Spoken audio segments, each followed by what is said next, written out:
Panorama Sardo, in collaborazione con Cofimer, il primo consorzio di garanzia collettiva Fidi a sostegno del terziario, in Sardegna. Con Remosa, l'energia green del futuro è di casa. Su Entu, vini nuovi da terre antiche. Fratelli Cellino, la qualità è emozione.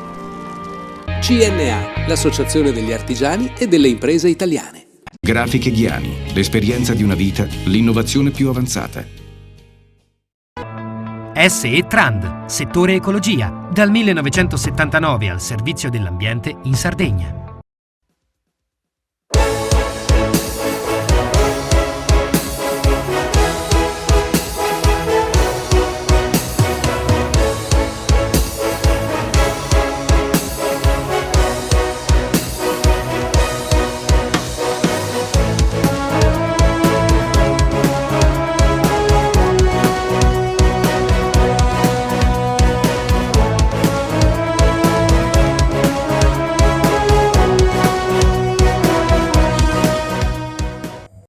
Essere cittadini europei significa comunicare con l'Europa, comunicare da un'isola per l'Europa e dall'Europa per l'isola. Abbiamo incontrato tante persone, tanti comunicatori, tanti giornalisti che si interfacciano con i commissari, con gli europarlamentari e ciascuno si occupa di un settore specifico.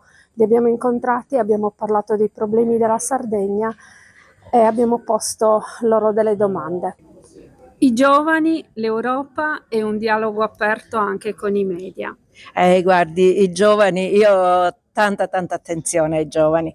Mio padre, Rocco Chinnici, giudice ucciso dalla mafia ormai più di 40 anni fa, mi ha insegnato ad avere fiducia nei giovani, a parlare con i giovani, a trasmettere quello che è il nostro lavoro, il senso del nostro lavoro e quei valori che sostengono il nostro lavoro. Quindi ho sempre grande attenzione ai giovani, li incontro soprattutto nelle scuole per parlare di temi di legalità, ma per parlare anche di temi che riguardano le istituzioni europee. E allora ecco, anche in questo, nel raggiungere i giovani, ovviamente attraverso gli strumenti che i giornalisti oggi possono usare, che non sono solo la carta stampata ma tanto altro, anche questo, il supporto dei giornalisti per raggiungere i più giovani è fondamentale e i giovani sono interessati. Dobbiamo solo raggiungerli e stimolarli e loro rispondono, quindi il vostro lavoro è fondamentale anche per raggiungere i più giovani. Come possiamo ancora sentirci cittadini europei, davvero cittadini europei, non solo quando andiamo a votare Ma guardi, ecco, questa secondo me è una consapevolezza che tutti maturiamo se abbiamo una migliore conoscenza delle istituzioni europee e di quello che l'Europa, fra virgolette, fa per noi. E per questo, ecco, torno sempre un po', per noi, a volte noi che stiamo qui in Europa, è difficile a volte comunicare. Invece, ecco, voi potete, i giornalisti che sono sul territorio, possono diffondere un po' questo che è il nostro lavoro e a poco far sì che i cittadini si rendano conto che noi qui lavoriamo per loro. Io qui lavoro per la Sicilia, lavoro per la Sardegna, per l'Italia in genere e allora è questo che noi dobbiamo cercare di trasmettere, far sentire quei cittadini parte dell'Unione Europea. Per i giovani, per esempio, facciamo tante iniziative, proprio io tra l'altro mi occupo proprio di tutela dei minori, ma andiamo anche oltre i 18 anni, ci sono diverse iniziative per cui noi coinvolgiamo la Commissione attraverso delle call che si fanno online, coinvolgono i giovani per dire cosa volete voi dall'Europa, cosa vi aspettate dall'Europa. Noi spesso qui organizziamo incontri con i ragazzi per sentire la loro voce. Per i cittadini, ecco, lo strumento che abbiamo oggi, un gruppo di visitatori, è quello di portare i cittadini qui e far comprendere meglio quello che qui si fa. Io mi sento sempre dire, certo, venendo qua ho capito il lavoro che si fa. Purtroppo non possiamo portarli tutti e allora il supporto invece di chi fa comunicazione è fondamentale. Le donne. E le donne sono uno dei temi su cui io lavoro, sotto il profilo sicuramente della tutela dei diritti delle donne, rispetto alla violenza, rispetto a situazioni di difficoltà, rispetto a condizioni per esempio ecco, di parità per esempio sotto diversi profili. Allora devo dirle, stiamo lavorando qui in ambito europeo e in ambito europeo, come potete vedere, ai vertici delle istituzioni europee ci sono donne in questo momento, molti presidenti di commissione, molti commissari, molti presidenti di commissione sono donne, oltre alla Presidente della Commissione europea e oltre alla Presidente del Parlamento europeo. Però la strada è ancora una strada piuttosto lunga, c'è da lavorare su questo, però noi lo facciamo. Ecco, questo è uno dei temi su cui lavoriamo costantemente, la parità in tutti i sensi, parità nel lavoro, parità salariale. Esatto, anche perché questo significa garantire alle donne una reale indipendenza e quindi anche in alcuni casi poi la possibilità di uscire da situazioni di sofferenza, ecco, o di violenza o comunque di grande sofferenza all'interno familiare. E poi ci sono i bambini che sono nel mio cuore e per cui cerco davvero di lavorare per tutelare tutti i bambini e per dare a tutti i bambini le giuste opportunità di crescita e di sviluppo. Grazie. L'europeismo si crea collaborando con i giovani soprattutto. Voi sapete che io prima di questa esperienza ho passato la mia vita e gli ultimi 10 anni a girare scuole e università, ho incontrato migliaia di studenti, fanno parte di un bagaglio di collaborazione che io vivo ogni giorno e che tento anche di dimostrare che non è vero che questi giovani non ci sono sui temi dei valori, sui temi dell'impegno. A volte arrivano loro dei segnali anche devastanti da parte delle istituzioni. Noi dobbiamo far comprendere che c'è la speranza che attraverso soprattutto il loro coinvolgimento, ma quello vero, non quello finto che li utilizza per dire ma noi teniamo ai giovani. Tenere ai giovani significa anche dare la possibilità a loro, e io lo sto facendo, di costruire anche delle norme. Questo è un segnale importante perché attraverso questo segnale noi diciamo ai cittadini europei che per l'Europa, per il Parlamento è una priorità combattere la corruzione.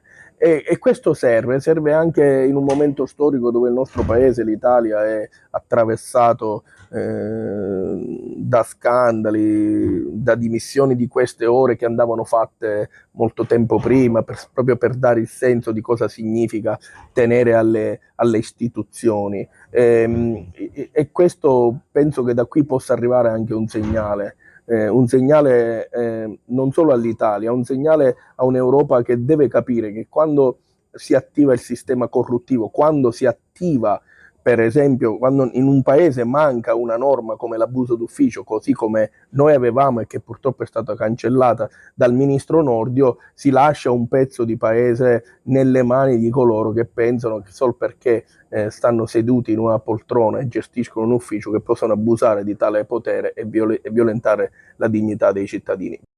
Oggi con questo voto possiamo anche dire che abbiamo che ritorniamo anche e soprattutto all'Italia un messaggio chiaro. Bisogna rimettere l'abuso d'ufficio dove era, perché è un atto non solo che sarà adesso conforme ai voleri del Parlamento europeo, ma sarà un atto che è conforme alla dignità di un paese. Comunicare attraverso i social. Come si può arrivare, veicolare dei messaggi? Io faccio la giornalista, tu invece dialoghi, sei una comunicatrice attraverso i social. Come si può arrivare ai ragazzi, ai più giovani? Allora sì, io in particolare lavoro in radio e all'interno del mio percorso appunto un focus poi particolare sulla comunicazione veicolata attraverso i social, perché sono oggi il mezzo forse più semplice per raggiungere un pubblico che è quello della generazione Z, ormai generazione alfa, che appunto vive sui social, si informa sui social. Anch'io molto spesso magari se devo cercare un'informazione vado non solo su Google o comunque sui motori di ricerca, ma magari su TikTok, perché posso trovare appunto un video che in 1 minuto, 90 secondi mi spiega quel concetto, mi dà un'informazione che poi magari approfondisco in un secondo momento anche in generale sul web.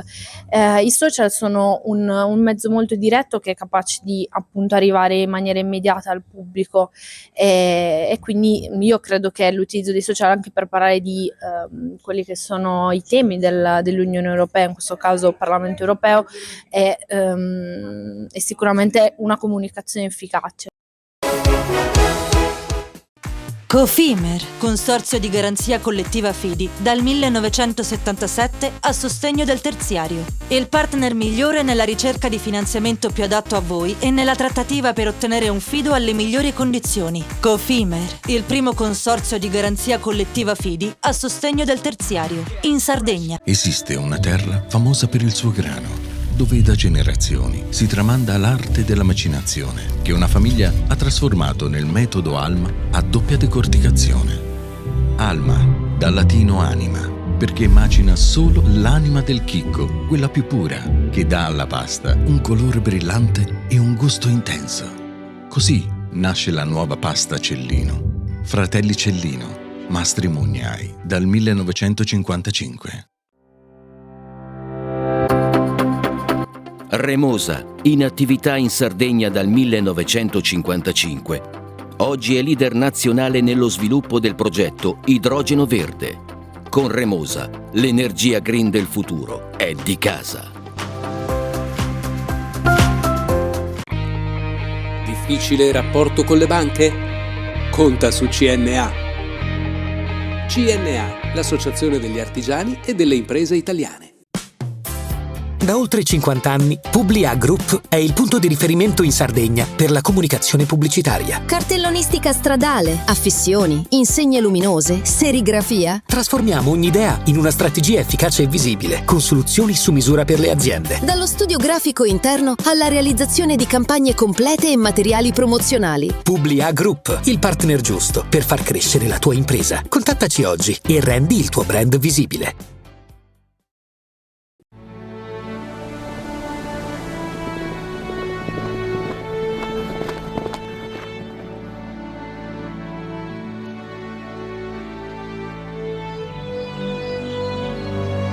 Nel cuore della Sardegna esiste un luogo dove natura e bellezza si incontrano. È qui che nascono i vini della cantina Suentu. Suentu, vini nuovi da terre antiche. Fai impresa, la fai bene, meriti credito.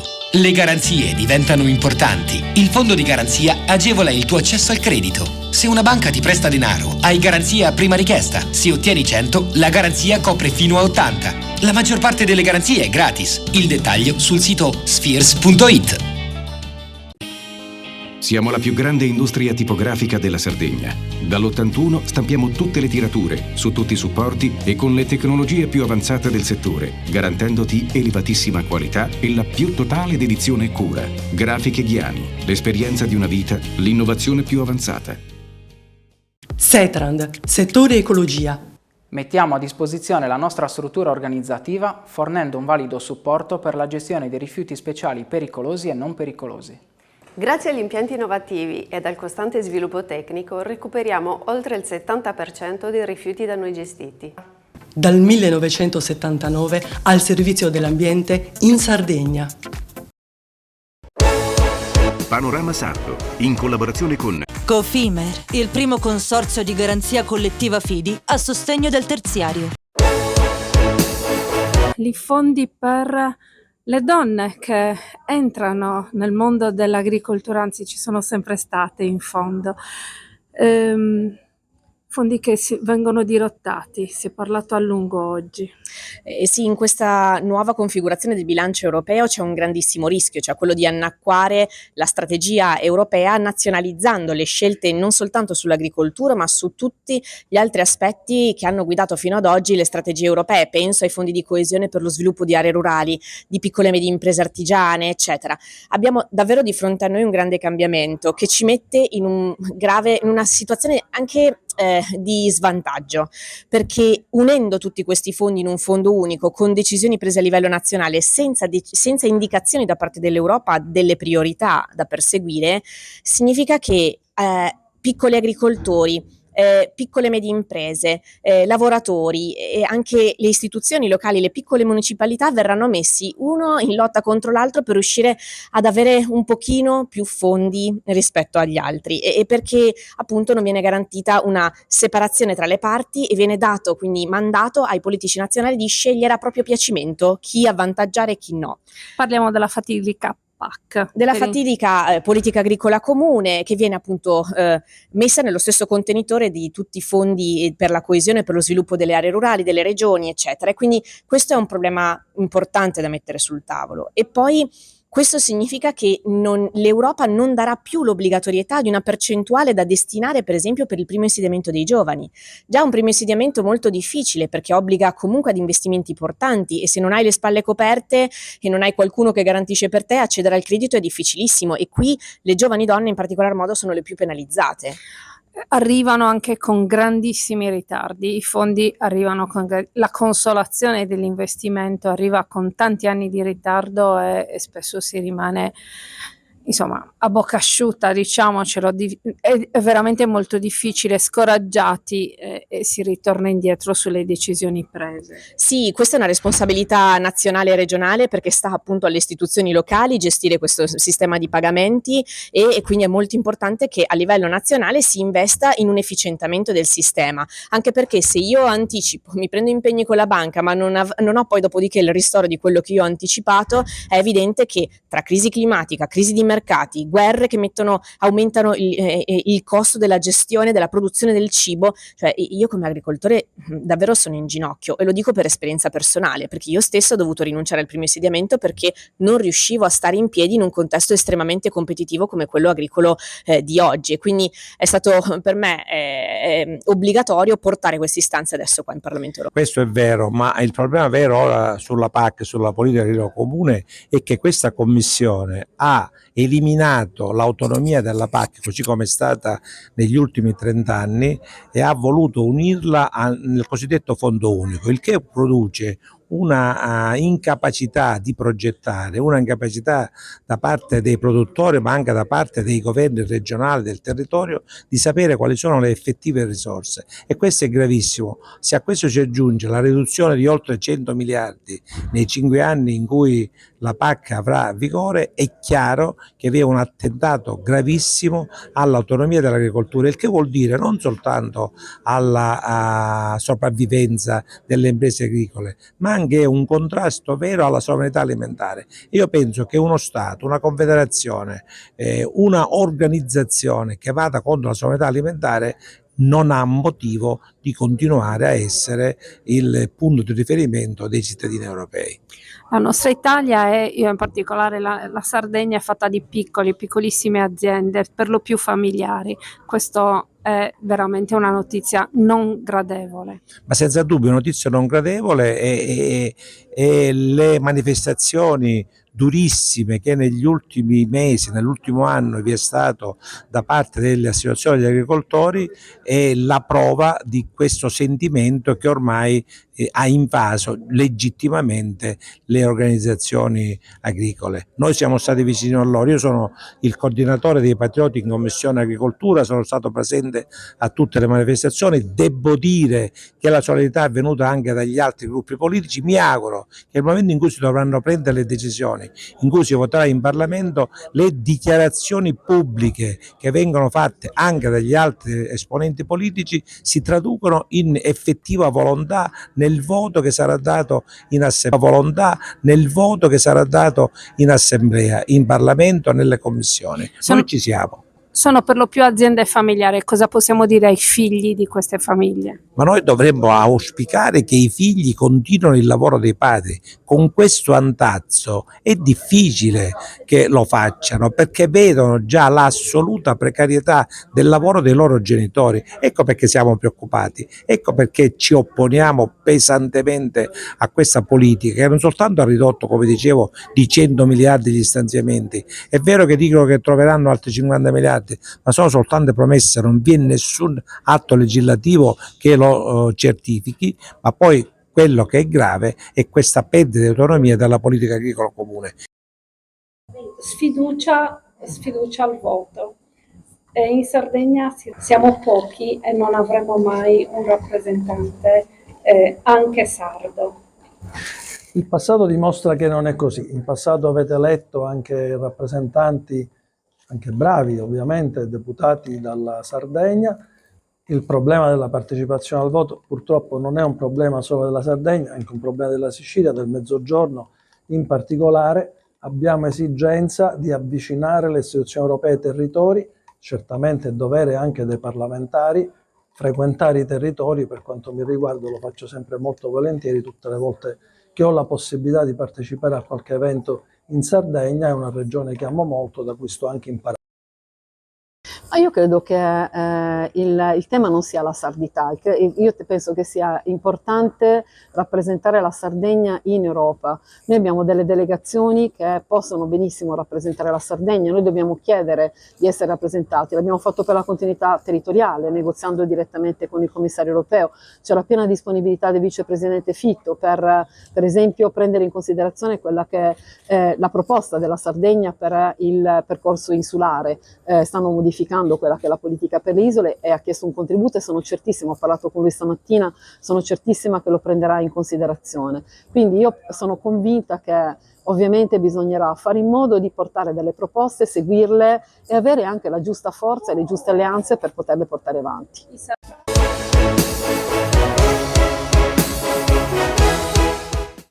Cofimer, consorzio di garanzia collettiva Fidi, dal 1977 a sostegno del terziario. Il partner migliore nella ricerca di finanziamento più adatto a voi e nella trattativa per ottenere un fido alle migliori condizioni. Cofimer, il primo consorzio di garanzia collettiva Fidi a sostegno del terziario, in Sardegna.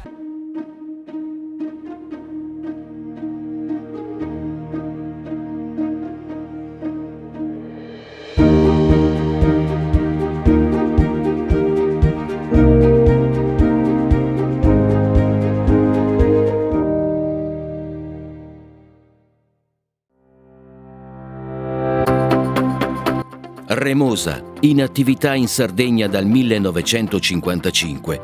Oggi è leader nazionale nello sviluppo del progetto Idrogeno Verde. Con Remosa, l'energia green del futuro è di casa. Fai impresa, la fai bene, meriti credito. Non c'è solo il credito bancario. Con i mini bond e le cambiali finanziarie coperti dal fondo di garanzia, i tuoi progetti trovano nuovi investitori che credono in te. Contatta Spheres.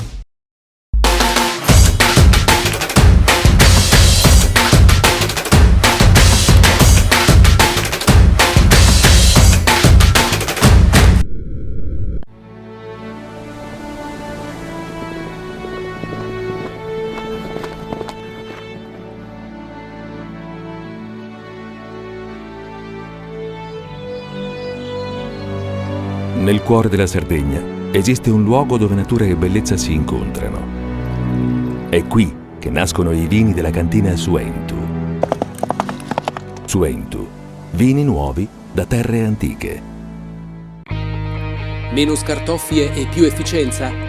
Conta su CNA. CNA, l'associazione degli artigiani e delle imprese italiane. Setrand, settore ecologia. Siamo in grado di attivare il servizio di pronto intervento ecologico in caso di emergenza e con potenziale contaminazione delle matrici ambientali. Forti delle nostre competenze e dei nostri mezzi, realizziamo bonifiche di siti inquinati anche da amianto. Dal 1979 al servizio dell'ambiente in Sardegna. I fondi per le donne che entrano nel mondo dell'agricoltura, anzi ci sono sempre state in fondo, fondi che vengono dirottati, si è parlato a lungo oggi. Sì, in questa nuova configurazione del bilancio europeo c'è un grandissimo rischio, cioè quello di annacquare la strategia europea nazionalizzando le scelte non soltanto sull'agricoltura,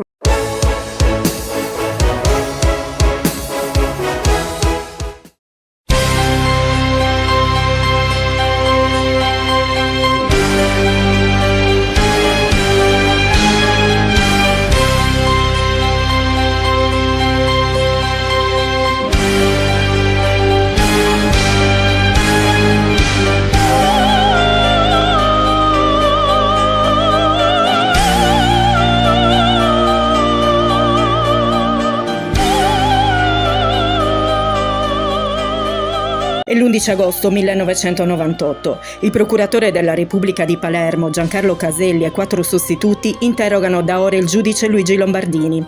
L'accusa è tra le più infamanti, quella di aver interferito sulle operazioni di rilascio di Silvia Melis, rapita nel febbraio dell'anno precedente.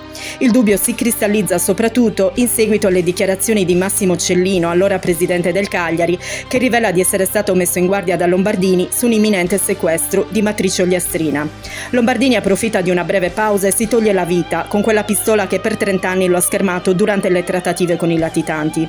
Oggi, a distanza di 30 anni, Giovanni Seu, giornalista d'inchiesta per testate nazionali, ripercorre i decenni più amari e forse irredimibili della storia sarda. Con il libro Lombardini, giudice sceriffo, vita spericolata e tragica fine dell'uomo che sconfisse l'anonima sequestri, Perede Sedizioni.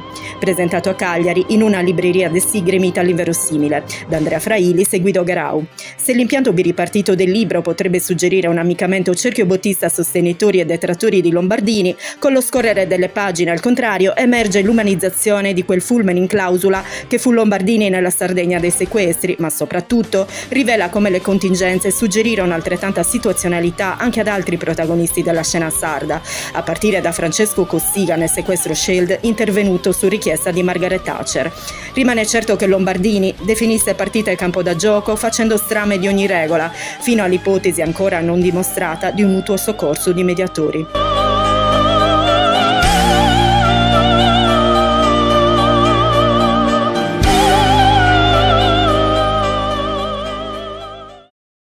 Giovanni Seu, con estremo garbo tu tratti una delle piaghe tuttora aperte della società sarda, quella più nera, più dannosa e anche più umiliante, la mancanza di reazioni esplicite. Il popolo sardo all'epoca dei sequestri non ebbe delle reazioni palesi e manifeste di rottura rispetto ai sequestri di persona. Ricordiamo ad esempio negli anni 90 il gesto dello stendere le lenzuola alla finestra in occasione del rapimento del piccolo Farouk Assam, ma comunque fu un'iniziativa di Sergio Zavoli. Perché questa mancanza di reazioni esplicite secondo te? Questo, diciamo così, è una materia che andrebbe approfondita e magari anche studiosi, sociologi, storici dovrebbero un po' magari affrontarla. I sardi, diciamo, in quella stagione lì furono piuttosto passivi, omertosi, anche indifferenti. Probabilmente questo fa parte un po' anche della nostra natura, manca così la volontà di intrometterci in quelli che consideriamo delle cose che non ci riguardano, e probabilmente questo principio è stato applicato anche per quanto riguarda i sequestri di persona. Ma secondo te c'entra il fatto che comunque non ci fosse la speranza in un interlocutore, ad esempio nel governo centrale? Può essere un attenuante, diciamo, questo silenzio? No, magari c'è il fatto che soprattutto in certe zone della Sardegna lo Stato non veniva percepito come un qualcosa di amico. Per cui, insomma, dovendo scegliere tra schierarsi tra una parte o l'altra, come dire, lo Stato non veniva considerato un qualche cosa di cui fidarsi, e per questo veniva visto un po' con una certa distanza, per cui non ci sono mai stati i sequestri di persone che sono stati risolti tramite persone che hanno fatto le giuste segnalazioni. Purtroppo è andata così e i sardi non hanno dato una prova positiva, secondo me, in quel periodo. Giovanni, senti, dopo il grande successo della biografia di Liori, un'opera parecchio temeraria, ti chiedo questo, ma la distanza è condizio sine qua non per raccontare con obiettività, metterti davanti a dei bersagli precisi, oggi con Lombardini, ieri con Liori, tu sei di Sassari, vivi a Milano, ecco, questa distanza ti aiuta ad essere obiettivo o perché questa distanza? Ma diciamo un po' aiuta, però il discorso è che diciamo, lavorare con una certa distanza aiuta perché le cose un po' si raffreddano e soprattutto le persone che hanno vissuto quelle vicende magari tendono un po' a mettere da parte le emozioni. Non è sempre così però, perché per esempio ho avuto modo di verificare anche per questa inchiesta che ho fatto su Lombardini, ho notato che esistono ancora ferite aperte, ci sono ancora degli umori molto forti su quella vicenda. Diciamo che poi per chi poi si vuole fare un lavoro di questo tipo, diciamo, più mette da parte le proprie opinioni, le proprie emozioni, eccetera, e cerca un po' di indagare a 360 gradi, e meglio è. Si parlava di bersagli, qual è il tuo prossimo bersaglio? A quale stai lavorando? C'è già una sorpresa? No, al momento non ho nessuna idea, però mi fa piacere che tanti me lo stiano chiedendo. Evidentemente, insomma, ho suscitato così interesse con questi lavori. Una grande inchiesta vecchio stile. No? Le inchieste vecchio stile tenevano conto anche di un fattore molto particolare all'epoca dei sequestri, che non emergesse un distacco della popolazione, un biasimo rispetto al lato del sequestro. Sì, intanto il lavoro che Giovanni ha portato a termine è un lavoro particolare. Noi oggi come giornalisti siamo portati a inseguire la velocità.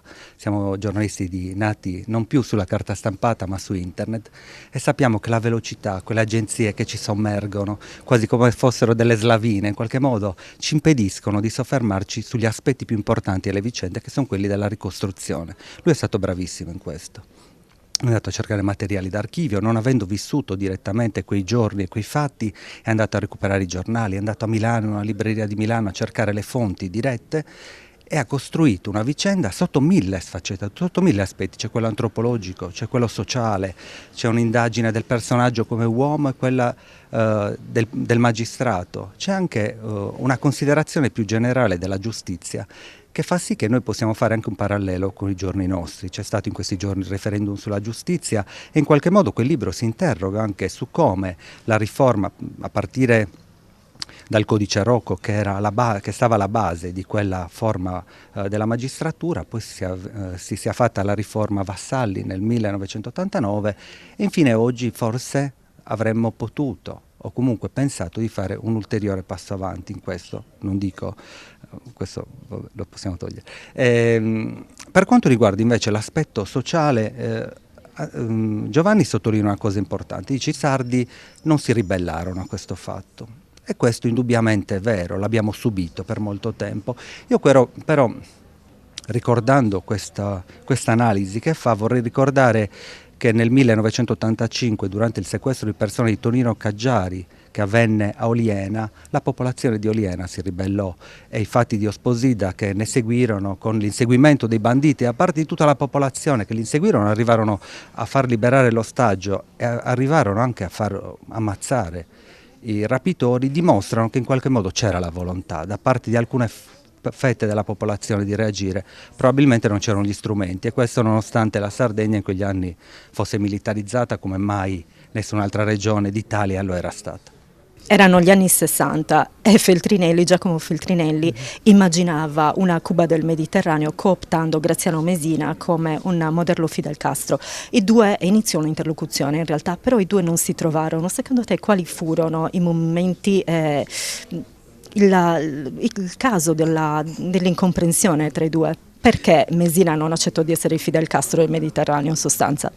Ma il progetto di Feltrinelli non poteva avere un futuro per una serie di motivi. Io credo in principal modo perché in Sardegna non c'è mai stata una classe operaia vera e propria, cioè una coscienza di classe è capace di far fare a un progetto rivoluzionario, qualunque esso fosse, un salto di qualità anche sulla base delle persone che dovevano. Quindi banditi come guerriglieri della rivolta in sostanza? Assolutamente, i banditi sardi, la criminalità sarda, specialmente quella che poi traeva sostentamento anche dai soldi pagati per i sequestri di persona, era una criminalità specialmente in particolar modo individuale, tant'è che le bande che sequestravano in Sardegna in quel periodo non erano bande con componenti fissi, i componenti andavano con qualcuno dei capi e poi si scioglievano, tornavano, insomma non c'era una banda con componenti fissi. L'individualità dei sardi ancora anche in quel periodo ebbe un ruolo determinante. Andrea, che periodo fu per te da cronista, anche da giovane cronista, fino all'ultimo sequestro del 2006 di Titi Pinna? Come hai vissuto quel momento dal punto di vista professionale? Ma dal punto di vista professionale fu un periodo molto molto complicato, ma anche un periodo straordinariamente proficuo dal punto di vista della crescita professionale, perché il girare la Sardegna, interrogare la gente, guardare e avere anche dei responsi così importanti fu un periodo straordinario. Certamente l'occuparsi di sequestri di persona non era facile in quel periodo, come non è stato facile anche in periodi successivi. Sicuramente però per un cronista, per come siamo stati noi in quel periodo, dei periodi straordinariamente positivi dal punto di vista professionale. Possiamo dire perfettamente scongiurata il periodo più dannoso e umiliante per quanto riguarda l'antropologia sarda, diciamo? Assolutamente sì, un periodo bruttissimo che ha funestato la Sardegna, non solo la Sardegna, anche nel resto, ma soprattutto perché ha dato una nomea alla Sardegna e ai sardi infame, ma soprattutto per chi veniva dalla Barbagia. Io vengo dalla Barbagia, era veramente un vivere sequestrati anche nella mentalità, perché poi non bisognava percorrere le stesse strade, si aveva paura, si aveva di dire quando si andava in paese o in movimenti, quindi questa piaga è stata purtroppo ha danneggiato tanti giovani, tante famiglie per lungo tempo. Adesso grazie a Dio è stata debellata, non solo grazie agli interventi dello Stato con misure tempestive come appunto il congelamento dei beni, quello di non permettere, quindi bloccare ogni possibilità di portare a termine questo sequestro in maniera lucrosa, ma anche e soprattutto nella mentalità della gente, finalmente anche in chi delinque, posso dirlo, quel tipo di reato è stato dimenticato, accantonato, perché è veramente un reato contro la persona che è veramente ignobile.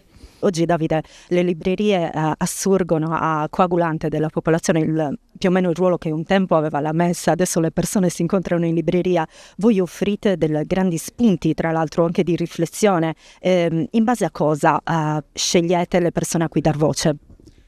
Ma diciamo che alla fine si è creato una rete fra conoscenze, amicizie, curiosi, per cui nascono quasi spontanee. Sono gli autori che ci contattano, o è un nostro cliente amico che ci segnala un autore che vorrebbe avere qui all'interno della libreria. Quindi hai detto bene quando parli di rete, di unione, di diciamo una combo fra tutti quelli che sono i cagliaritani, perché noi cerchiamo di fare umilmente un servizio, insomma, alla città che ci ha dato tanto. Essendo un'azienda così storica, data da 5 generazioni, allora abbiamo deciso, insomma, di rendere qualcosa a questa città che amiamo così tanto.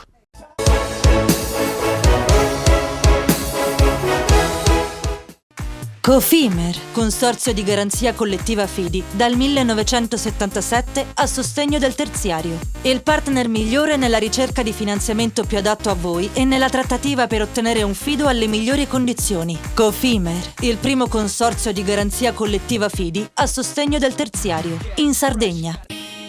Siamo la più grande industria tipografica della Sardegna. Dall'81 stampiamo tutte le tirature, su tutti i supporti e con le tecnologie più avanzate del settore, garantendoti elevatissima qualità e la più totale dedizione e cura. Grafiche Ghiani, l'esperienza di una vita, l'innovazione più avanzata. Da oltre 50 anni, Publia Group è il punto di riferimento in Sardegna per la comunicazione pubblicitaria. Cartellonistica stradale, affissioni, insegne luminose, serigrafia. Trasformiamo ogni idea in una strategia efficace e visibile, con soluzioni su misura per le aziende. Dallo studio grafico interno alla realizzazione di campagne complete e materiali promozionali. Publia Group, il partner giusto per far crescere la tua impresa. Contattaci oggi e rendi il tuo brand visibile.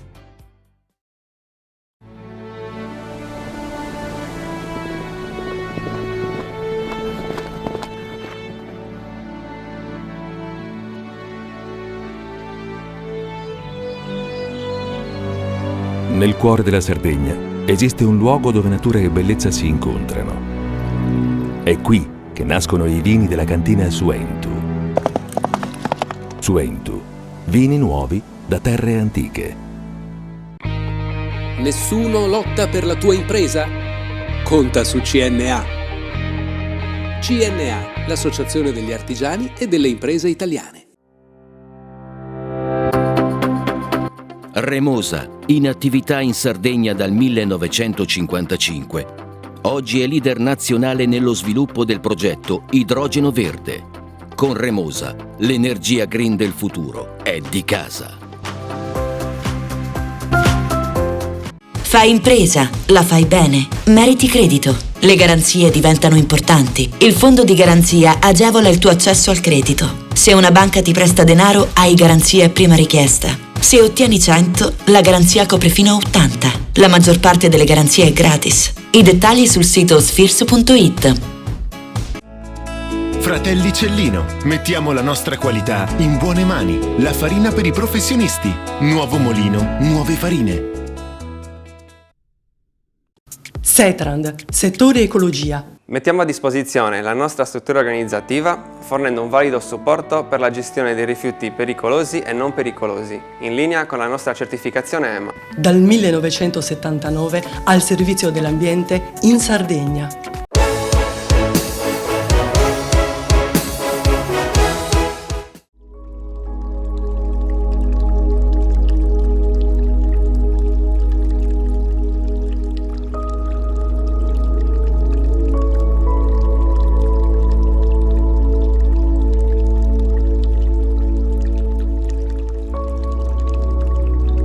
Il motto del distretto rurale del giudicato d'Arborea sottolinea che dietro ogni successo c'è la sapienza di chi lavora con il cuore e innova con coraggio.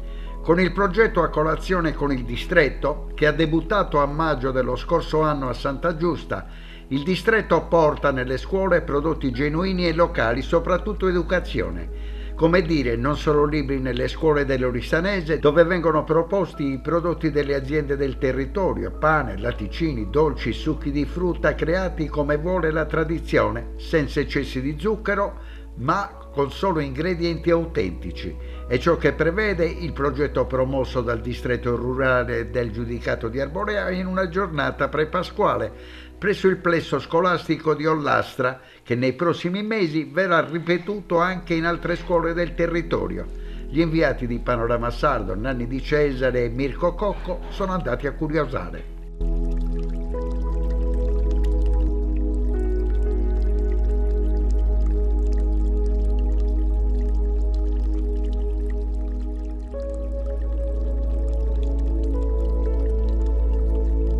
Questo progetto parla di chilometro zero, cioè alimentiamoci, come visto che oggi c'è la grande distribuzione che la fa un po' da padrona, però il chilometro zero, cioè dare anche un pochino di respiro a quelle aziende che, soprattutto l'economia rurale, che praticamente fra pioggia, tempo, cioè o c'è troppo sole, c'è troppo caldo, c'è troppa acqua, c'è troppo freddo, hanno sempre delle difficoltà, quindi riuscire anche a capire, a far capire da subito quale può essere un'alimentazione regolare, diciamo che dà anche un aiuto allo sviluppo, soprattutto se gli viene insegnato a poter vivere e usufruire di queste cose. Delle risorse del proprio territorio. Noi oltretutto tra poco avremo la giornata Saviesa Sardegna e stiamo, come ogni anno, da qualche tempo, recuperando tutti questi valori, cioè le risorse del territorio, l'importanza che si deve dare comunque, che ognuno di noi deve dare al territorio, e quindi salvaguardando e riscoprendo in qualche caso la propria identità, identità come lingua, identità come tradizioni, cultura, ma anche a partire da un'alimentazione che è sana e corretta, che parta proprio dal territorio e rimanga nel territorio, voglio dire, perché a volte si è tentati di andare altrove e sminuire un pochino quella che è la nostra economia. In questo caso il distretto rurale Leonora Arborea sta svolgendo questo lavoro e soprattutto diretto anche verso le famiglie, perché il prodotto locale cioè è più conveniente, aiuta l'economia, ma aiuta anche a sopravvivere, ai territori sopravvivere. Certo, ma infatti il discorso che si sta facendo è questo: il nostro curriculum prevede queste attività e questo tipo di educazione all'alimentazione, una corretta anche, insomma, un comportamento che salvaguardi l'ambiente e il territorio. Per cui noi siamo molto contenti di questa iniziativa. Questo progetto ci è stato proposto dall'amministrazione comunale e noi l'abbiamo subito accolto naturalmente con il consenso del dirigente scolastico, professor Giuseppe Scarpa, che accoglie abbastanza volentieri, sì, perché comunque siamo in rete col territorio ed è uno dei nostri presupposti. Allora, oltre a questo progetto che fa parte comunque, si inserisce perfettamente nel nostro curriculum d'istituto, cioè io e il territorio, l'ambiente, noi abbiamo ancora in essere il progetto Latte nelle scuole, frutta nelle scuole, per cui i bambini sistematicamente a distanza di cioè ogni settimana circa ricevono in alcune giornate sia la merendina yogurt, bicchieri di latte fresco. Noi non ci aspettavamo che potesse essere accolto perché i bambini hanno un po' di difficoltà ad accettare queste cose, invece sempre di più i bambini accettano anche il bicchiere del latte fresco e lo yogurt sempre, e la frutta.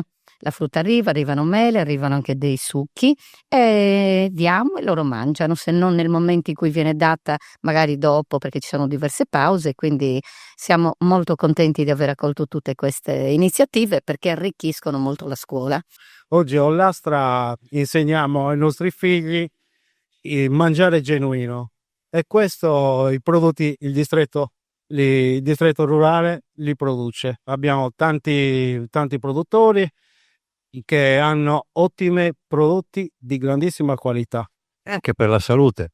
Certo, fondamentalmente la salute. Oggi i bambini sono abituati alle merendine che ci sono, però abbiamo la fortuna, penso che nei paesi ancora qualcosa ci salviamo di genuino. Certo, nelle grosse città a volte non possono, però grazie a Dio qua ci sono coltivatori, quindi la roba è genuina. La salute, l'alimentazione sana, ma anche l'economia del territorio. Soprattutto la salute, l'economia del territorio in primis. Faremo il giro di quasi tutte le scuole, se quelle che non toccheremo quest'anno le toccheremo l'anno prossimo, però è un progetto che abbiamo tenuto tanto e cercheremo di portarlo avanti a tutti i costi, soprattutto per i ragazzi perché comunque sono il nostro futuro. Il distretto rurale è presente in tutti i paesi della provincia, soprattutto andare nelle scuole dove ci sono ancora dei giovani, un terreno fertile da coltivare per instillare quel concetto che i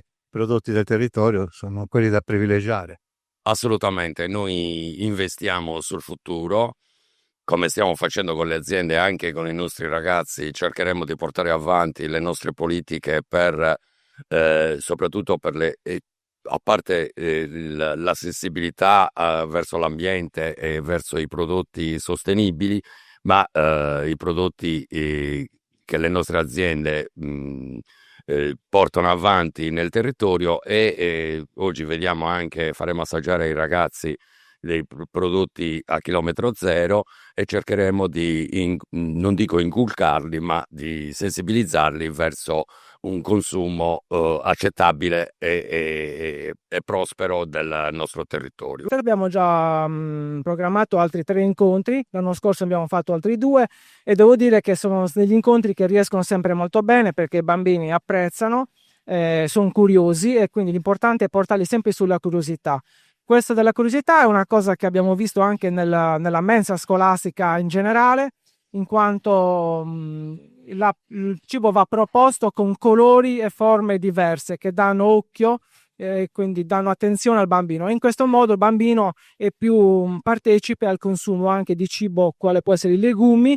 Ad esempio noi facciamo incontri anche sul consumo dei legumi, proprio perché è una parte fondamentale da consumare e questo dipende come viene sempre presentato nel piatto. In buona presentazione sicuramente c'è anche da parte il consumo e poi soprattutto i bambini riportano in casa quello che vivono a scuola, quindi molte volte è più un problema genitoriale che del bambino, ecco. Diciamo che i bambini alla fine potranno dare qualche indicazione ai genitori. Sì, queste sono cose che sono già capitate altrove.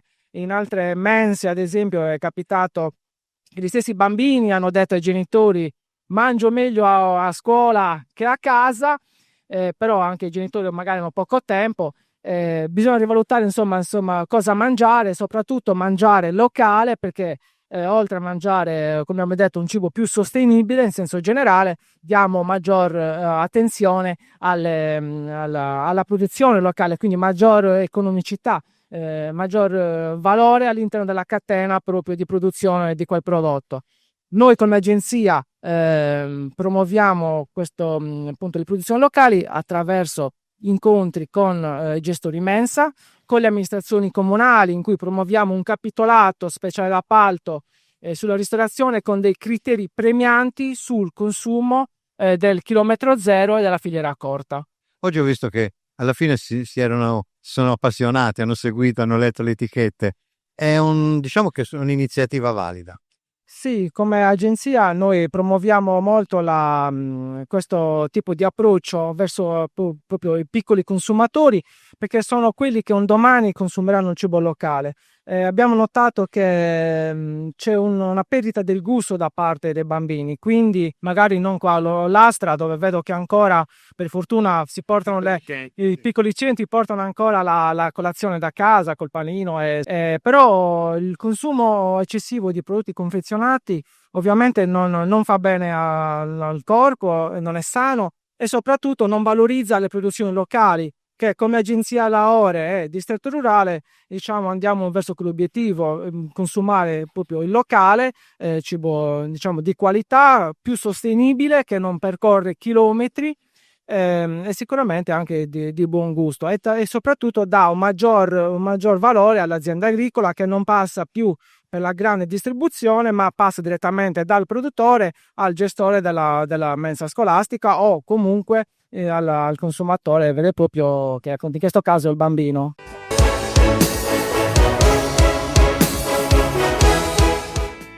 Cofimer, consorzio di garanzia collettiva Fidi, dal 1977 a sostegno del terziario. Il partner migliore nella ricerca di finanziamento più adatto a voi e nella trattativa per ottenere un fido alle migliori condizioni. Cofimer, il primo consorzio di garanzia collettiva Fidi a sostegno del terziario, in Sardegna. Da oltre 50 anni, Publia Group è il punto di riferimento in Sardegna per la comunicazione pubblicitaria. Cartellonistica stradale, affissioni, insegne luminose, serigrafia. Trasformiamo ogni idea in una strategia efficace e visibile, con soluzioni su misura per le aziende. Dallo studio grafico interno alla realizzazione di campagne complete e materiali promozionali. Publia Group, il partner giusto per far crescere la tua impresa. Contattaci oggi e rendi il tuo brand visibile.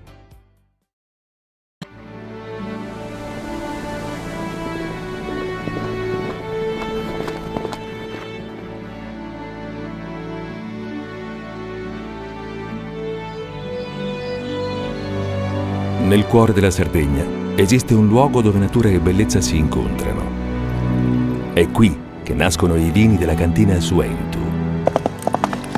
Suentu, vini nuovi da terre antiche. CNA, l'associazione degli artigiani e delle imprese italiane. Remosa, in attività in Sardegna dal 1955. Oggi è leader nazionale nello sviluppo del progetto Idrogeno Verde. Con Remosa, l'energia green del futuro è di casa.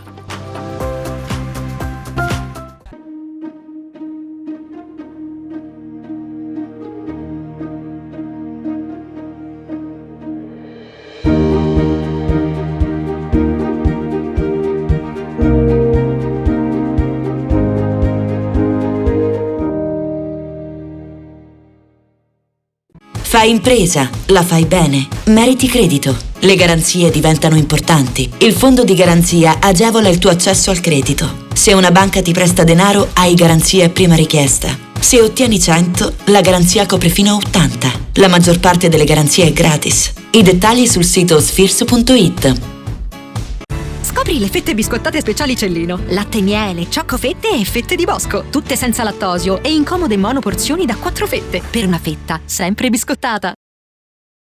Setrand, settore ecologia. Mettiamo a disposizione la nostra struttura organizzativa fornendo un valido supporto per la gestione dei rifiuti pericolosi e non pericolosi, in linea con la nostra certificazione EMA. Dal 1979 al servizio dell'ambiente in Sardegna.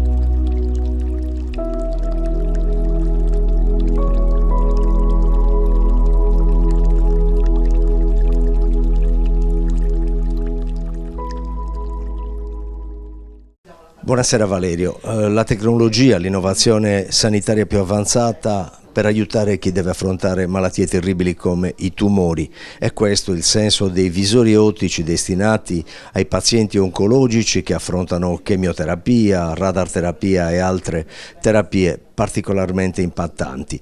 Sono dei video che raccontano anche la Sardegna, che mettono assieme alcuni dei luoghi iconici della nostra terra e nelle intenzioni scientifiche appurate dal punto di vista della letteratura medica hanno il privilegio di poter garantire un minimo di serenità o almeno un percorso che diventi meno irto.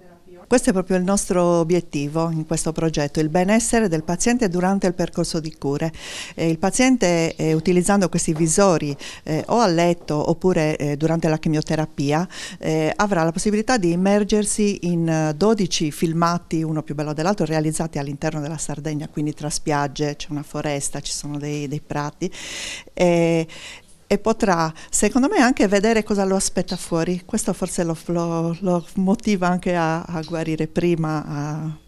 Quindi una tecnologia, un'innovazione che si coniuga con quello che può essere il benessere visivo, quello umorale molto importante per venire fuori dalla lotta al tumore. Assolutamente sì, è una realtà che sta crescendo sempre di più a livello nazionale e internazionale ovviamente, e ci sono proprio degli studi che dimostrano come aumenta il benessere del paziente. Ovviamente questi filmati sono stati realizzati specifici per il paziente, sono stati testati da me personalmente, che sono un ex paziente, per evitare, perché devono essere fatti in un certo modo in modo che il paziente non abbia nausea e altre fastidi, ma sono straordinari. Dottor Marcias, i visori oncologici rappresentano un passo avanti in quello che è quel percorso di affiancamento, di cure che sono molto impattanti sui pazienti. Lei l'ha provato, quali sono le sensazioni?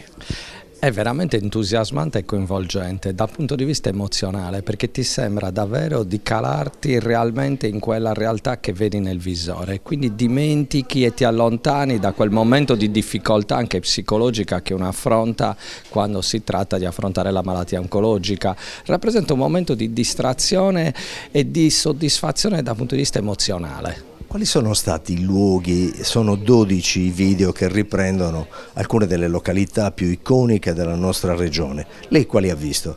Allora, io ho visto ad esempio il giro con la barca a vela dietro la Sella del Diavolo. Nonostante sia cagliaritano, non avevo mai visto quelle aree lì e devo dire rappresentano davvero un elemento di realizzazione massima del bellissimo ambiente che noi abbiamo nella città di Cagliari e a livello regionale. Un'ultima cosa è legata al fatto che questa iniziativa, che peraltro è già stata avviata in diversi centri anche di alta specializzazione nel resto d'Italia e in Europa, faccia parte di quel puzzle che l'azienda Abruzzo completa e vuole portare avanti vicina ai pazienti. Se lei dovesse tratteggiare questo momento, cosa direbbe?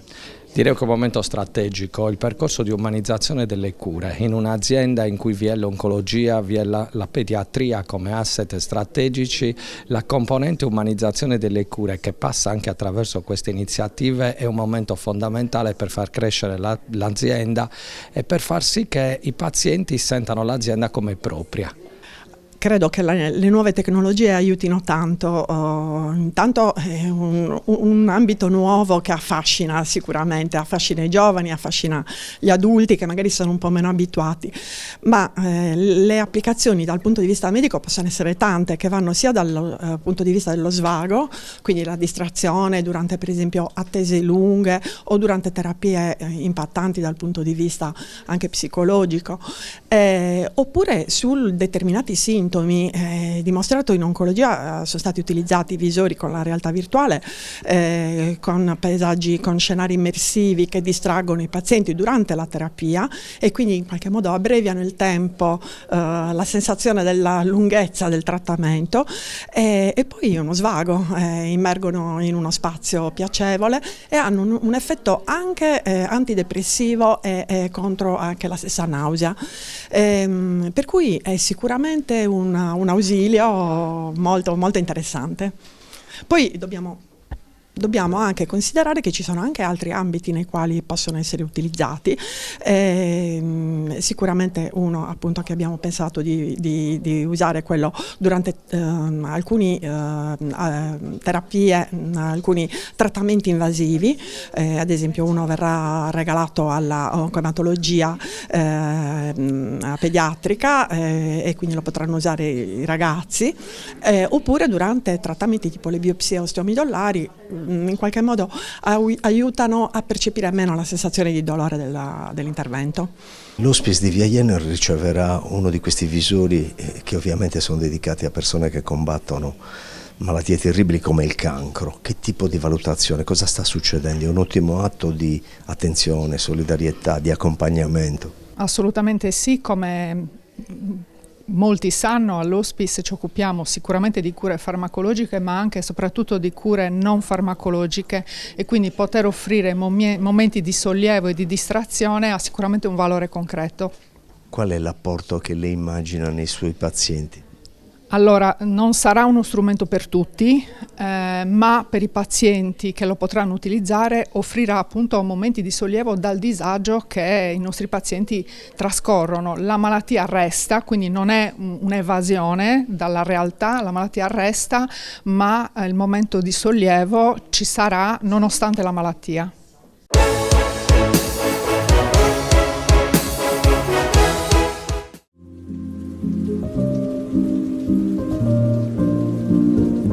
Dopo 6 anni di silenzio, il suono dei tuffi e delle risate torna a riempire la piscina comunale di Terra Maini. Rinasce a Cagliari Pertinentemente in Acqua Reprise, lo storico progetto dell'Istituto Pertini guidato da Carla Zeni, che trasforma la vasca in un'aula senza pareti. Non è solo una lezione di nuoto, ma il ritorno di un'esperienza che mette al centro il benessere e soprattutto l'abbattimento di ogni barriera. Il percorso inizia fuori dall'acqua, l'accoglienza a scuola, la passeggiata nel verde del parco, fino al momento del tuffo. Qui, tra corsie e giochi di socializzazione, gli studenti con disabilità e i loro compagni diventano una squadra sola. Per gli alunni degli indirizzi sociosanitari e professionali è una palestra di vita. Imparano sul campo cosa significhi la relazione d'aiuto e la cittadinanza attiva, trasformando la teoria dei libri in gesti concreti di supporto e amicizia. Grazie alla determinazione dei docenti e alla memoria storica di chi questo progetto l'ha visto nascere, la scuola si conferma comunità aperta e pulsante. Il viaggio di quest'anno si concluderà con la manifestazione Emozioni in gioco, un titolo che è già una promessa: dimostrare che quando si abbattono i pregiudizi siamo tutti ugualmente pertinenti e parte dello stesso grande obiettivo. Lei è riuscita dopo 6 anni a far ripartire il progetto Pertinentemente in Acqua. È un grande traguardo sul territorio, è una grande ricaduta per tutto il circondario. Come si sente a proporre ai ragazzi una lezione così diversa? Cosa imparano in termini di cittadinanza attiva e di relazione uscendo dalle aule scolastiche? Grazie, allora innanzitutto vorrei precisare una cosa, che io non ho fatto proprio ripartire nessun progetto, l'hanno fatto gli insegnanti, io sono arrivata e loro stavano già, e li ho già trovati sul pezzo, stavano già riproponendo il progetto, volevano riproporre il progetto per quest'anno scolastico, proprio perché è un'attività caratterizzante nel Pertini che negli anni scorsi, negli anni precedenti il Covid, ha veramente dato grandissimi risultati in termini non solo di attività prettamente scolastiche e didattiche, ma in termini relazionali, conoscenza del territorio, conoscenza di sé, e quindi tutte quelle competenze necessarie per affrontare la vita non solo scolastica ma anche extrascolastica.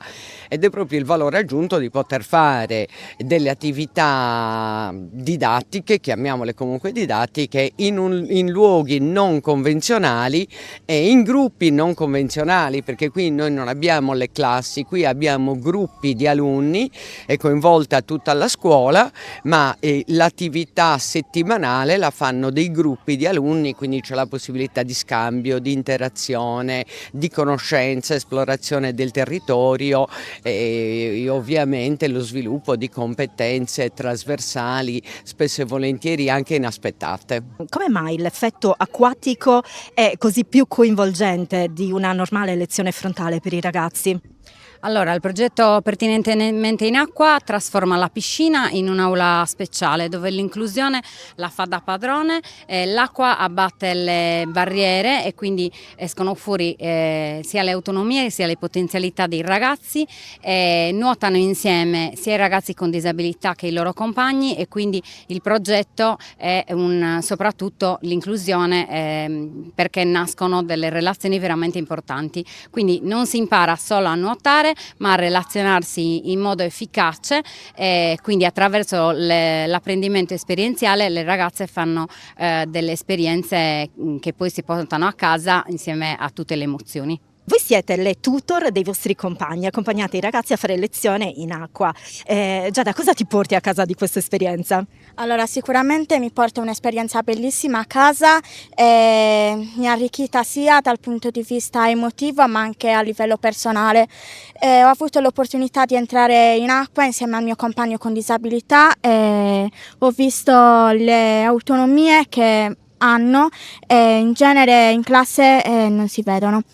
Sono molto contenta di questa esperienza e credo che gli ingredienti principali per fare questa esperienza siano avere empatia e tanta pazienza.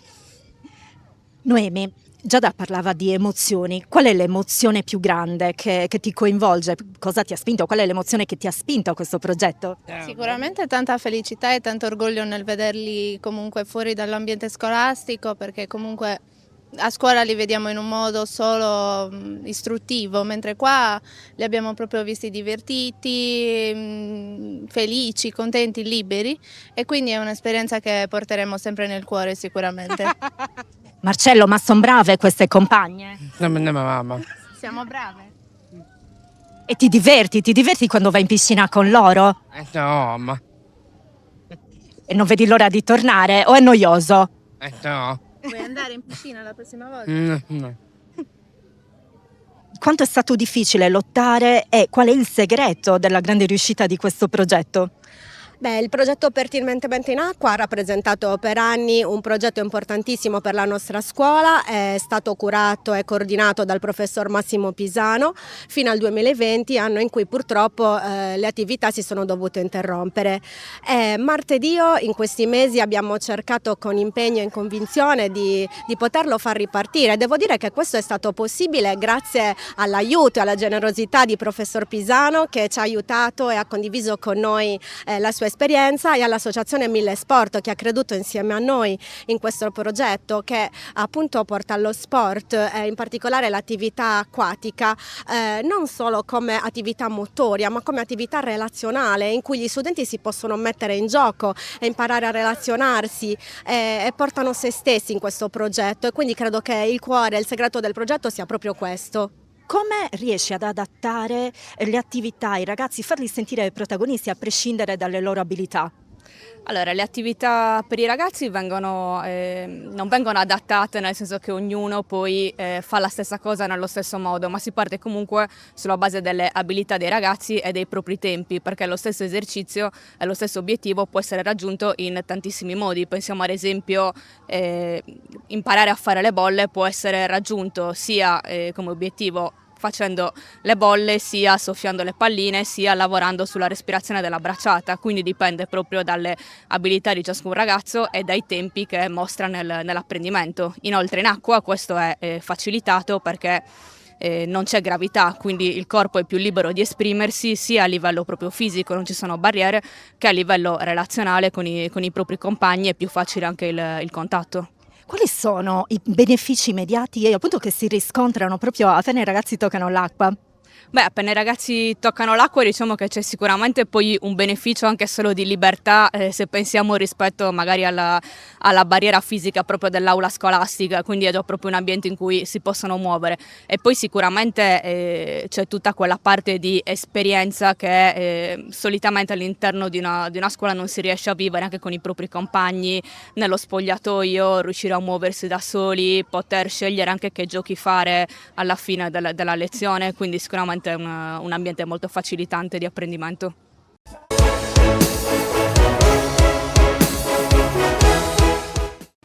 Cofimer, consorzio di garanzia collettiva Fidi, dal 1977 a sostegno del terziario. Il partner migliore nella ricerca di finanziamento più adatto a voi e nella trattativa per ottenere un fido alle migliori condizioni. Cofimer, il primo consorzio di garanzia collettiva Fidi a sostegno del terziario, in Sardegna.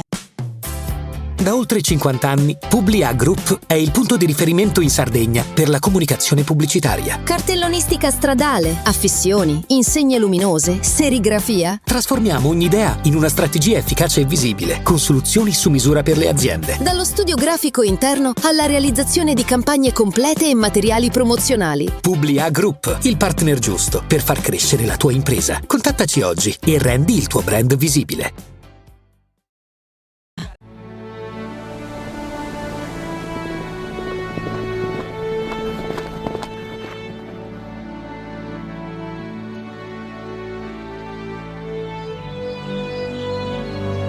Nel cuore della Sardegna esiste un luogo dove natura e bellezza si incontrano. È qui che nascono i vini della cantina Suentu.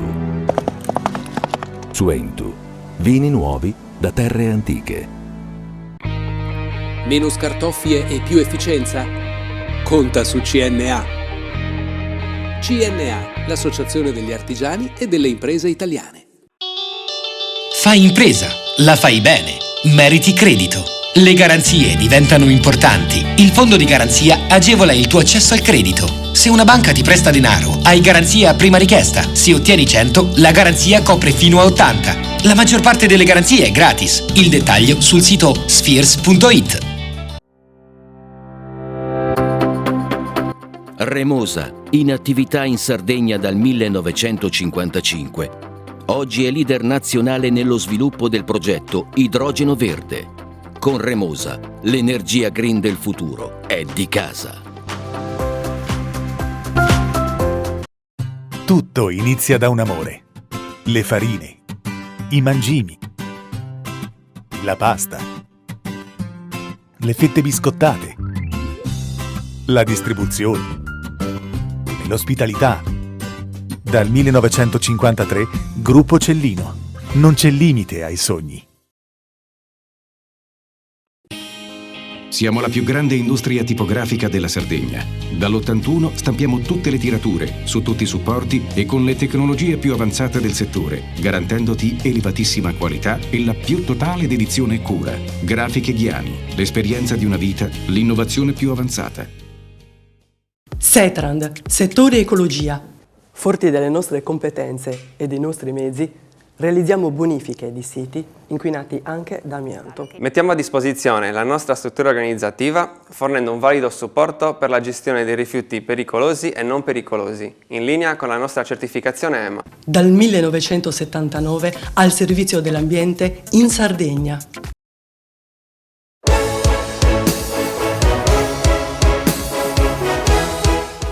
E anche questa settimana siamo in chiusura di trasmissione. Rispettiamo di rigore delle regole che ci accompagnano da tanti anni. All'avvio di ogni stagione vediamo di fare il punto della situazione nel settore dell'auto. Lo facciamo con il nostro esperto Antonio Orione con due grandi curiosità. La prima riguarda ciò che sta accadendo a livello mondiale. Una volta c'è stata, tanti anni fa, la bolla del mattone, la bolla dell'edilizia. Adesso c'è la bolla dell'auto in Cina. Che cosa è successo? Beh, è successo quello che è successo anche col mattone in Cina qualche anno fa. Il governo cinese per anni ha, passatemi il termine, pompato liquidità affinché le fabbriche si espandessero in maniera quasi spropositata, dando grossi incentivi per le produzioni elettriche e per avere, diciamo, un'industria capace di esportare il prodotto oltre che soddisfare il mercato nazionale, che ricordiamo che è 20 volte quello dell'Italia, tanto per dare dei numeri. Adesso in Cina, diciamo, questa cosa è tracimata perché ci sono circa 134-135 marchi, non gruppi, i gruppi magari sono meno. E da poco Stella Li, che è l'amministratrice delegata della BYD, che è il più grosso conglomerato di auto cinese ha detto che nel giro di 5 anni ne rimarranno una decina, cioè quindi 9 case su 10 o 9 marchi su 10 sono destinati a sparire perché non c'è sufficiente mercato per assorbire queste auto, né in Cina né nel resto del mondo. Quindi adesso la bolla dell'elettrica è scoppiata, c'è stato nel 2025 la guerra dei prezzi, poi sono intervenuti enti regolatori e hanno detto basta scontare le macchine e venderle sotto costo, sia in Cina che all'estero ovviamente, forse all'estero non gliene frega granché di venderle sotto costo, e a tutte le case hanno dichiarato perdite, tutte le case stanno producendo in perdita e evidentemente è successo lo stesso che è successo con l'industria immobiliare in Cina, insomma ne sono fallite un paio, tipo Evergrande e altre società del genere, e c'è una situazione molto di confusione, soprattutto per noi europei che non sappiamo distinguere i marchi cinesi l'uno dall'altro, non sappiamo quali sono più solidi, quali sono più affidabili, quali sono quelli destinati a durare, perché a questo punto che sono entrati sul mercato europeo bisogna stare attenti e capire quali saranno i marchi che rimarranno ancora oltre questo periodo di purga del mercato. Tant'è che ad esempio noi come azienda non abbiamo ancora preso alcuna decisione sui marchi cinesi proprio perché non ci fidiamo ancora, non abbiamo le certezze, quindi se non le abbiamo noi non le possiamo dare ai clienti. Ma un'auto cinese è stata protagonista di un fenomeno che riguarda il locale, Cagliari in particolare, più 540% di elettrico. Sì, in questi mesi, i primi mesi del 2026, notiamo un incremento fortissimo, chiaramente legato al fatto che ci sono stati degli incentivi nel corso della fine anno scorso che promuovevano le auto elettriche, per chi risiedeva in zone metropolitane avevano diritto a un incentivo fino agli 11.000 euro, per cui le auto da 20 ne costavano 18, cioè 8, 9, quelle ancora più economiche, quelle di segmento A, si poteva acquistare un'auto se si aveva un ISEE sotto i 30.000 euro, rottamando la vecchia, spendendo 4-5.000 euro. Per cui come uno scooter? Sì, per cui quella era pubblicità, per cui c'è stata la caccia all'incentivo, era una specie di corsa all'oro, e adesso si stanno scaricando a terra le immatricolazioni di queste auto, per cui siamo passati da un mercato elettrico che fino all'anno scorso era circa il 3% del totale, siamo arrivati a un 15% del totale. Chiaramente questi incentivi sono finiti da tempo, se non verranno rinnovati quel numero chiaramente sarà meno impattante alla fine dell'anno, però oggi è un fenomeno anche perché Cagliari e anche Sassari hanno numeri di incremento molto più alti della media italiana, perché appunto qua c'erano evidentemente più persone con l'ISEE basso e con le auto vecchie da rottamare, erano delle condizioni specifiche per avere questi incentivi. Noi ci sembra un fenomeno comunque destinato ad annacquarsi col passare del tempo, però è la prova che quando ci sono incentivi fortissimi i clienti escono da casa e vanno a comprare. Abbiamo, come ti stavo raccontando prima dell'intervista, sono più di 500 veicoli in 3 mesi, è un numero importante, appunto sono quintuplicati i numeri, ma sono persone che non avrebbero acquistato un'altra auto perché quello che hanno comprato con 5-8 mila euro ne costa 20 se non hai incentivi. E quindi chiaramente fanno aumentare il numero delle immatricolazioni, perché nel totale il mercato dei privati ha fatto Cagliari più 14, che è un bel numero, però se lo depuriamo da questi numeri qua il mercato sarebbe comunque un po' piatto. Non siamo così disperati, perché è meglio un piccolo incremento piuttosto che un decremento. Vediamo adesso come andrà con la primavera, che normalmente fioriscono anche le vendite, non solo i prati.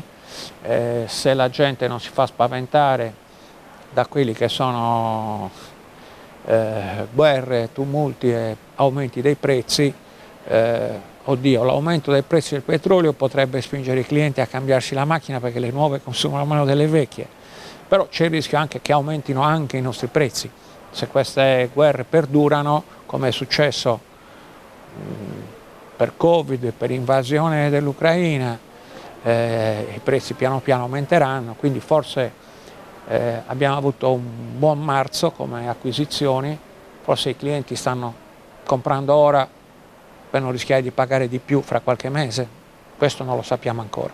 È cambiato comunque il modo di acquistare l'auto, perché noi vediamo quotidianamente nella pubblicità, soprattutto televisiva, piccola rata e grande sorpresa finale. Con quale percentuale, Orione, oggi si vende l'auto con questo nuovo modo? Diciamo che questi sono finanziamenti in essere già da tempo, noi lo vendiamo forse da 10 anni. Ovviamente dipende da come è formulata la proposta.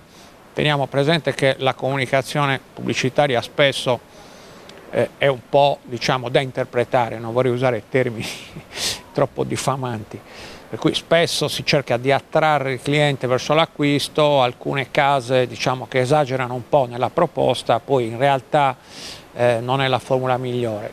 Il finanziamento oggi funziona in una maniera tale da convincere il cliente a non investire troppo in termini di valore della rata, per poi riscattare la macchina alla fine di un periodo di circa 4 anni. Chiaramente il valore di riscatto in genere è predeterminato e a seconda del marchio si aggira intorno al valore futuro della macchina, tant'è che questo prezzo viene definito valore futuro garantito. L'ha inventato Toyota questa definizione, nel senso che se tu vuoi tenerti la macchina devi tirare fuori quella cifra, non necessariamente però quella cifra corrisponde al valore reale della macchina.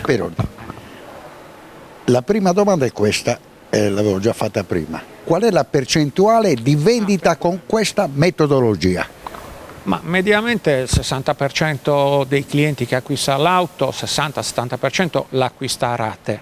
Nel nostro caso chi acquista a rate usa questa formula, anche perché la nostra non è ingannevole, è abbastanza corretta sotto il profilo pratico. La formula è fatta per cercare di fare in modo che il cliente dopo 4 anni acquisti una macchina nuova, non che si ritrovi un ratone difficile da pagare. Ma che cosa fa? L'esperienza cosa dice? Di norma continua a pagare altre rate per acquisirla a titolo definitivo o la cambia? Ma guarda, un terzo la cambia, un terzo continua a pagarla, ci allunga un po' il finanziamento con le stesse cifre che pagava prima e un altro terzo, diciamo, la salda, perché il valore finale non è altissimo.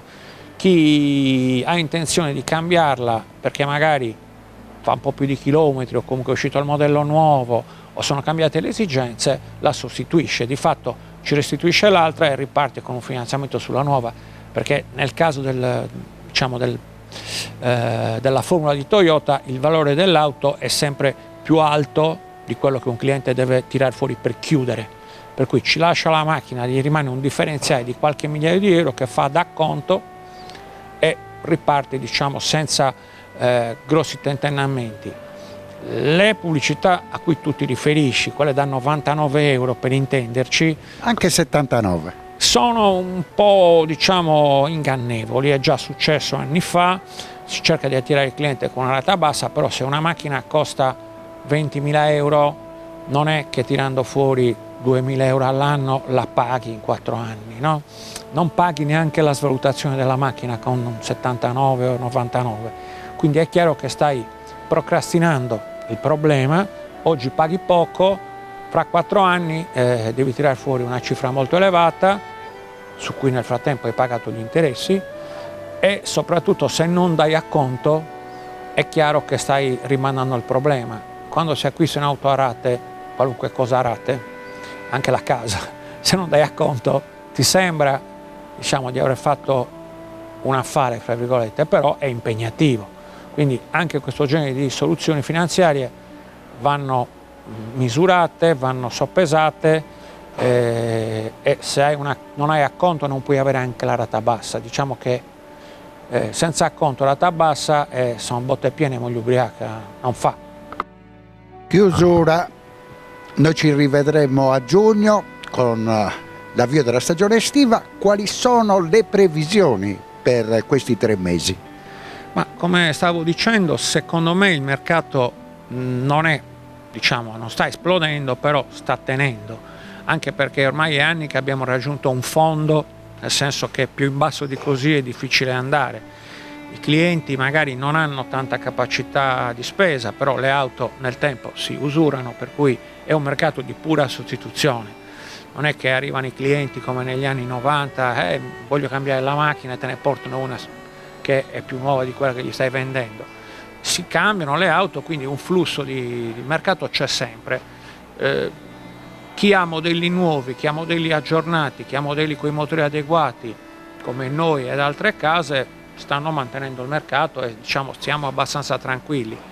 L'unica preoccupazione è la congiuntura internazionale, anche quella italiana, bene o male, nonostante non sia fiorente, però non ci fa prevedere disastri. Ecco. Quindi siamo abbastanza fiduciosi, noi abbiamo un sacco di modelli nuovi, il mercato nei nostri confronti sta reagendo molto bene, ci farebbe piacere che fosse buono per tutti, ci sarebbe probabilmente meno ricorso a formule di pubblicità ingannevole per convincere il cliente ad acquistare.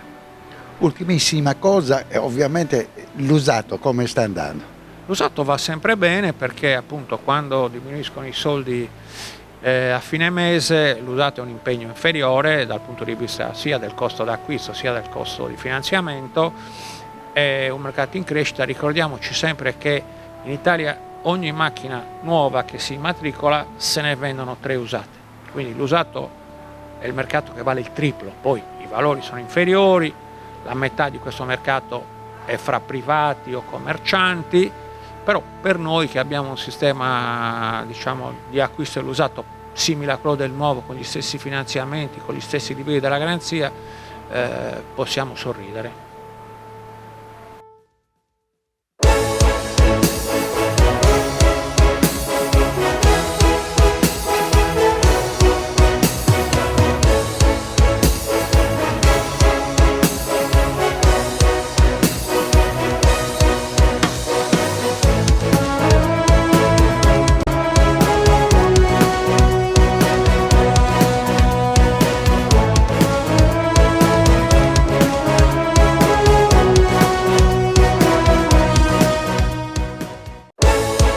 Panorama Sardo, in collaborazione con Cofimer, il primo consorzio di garanzia collettiva Fidi a sostegno del terziario, in Sardegna.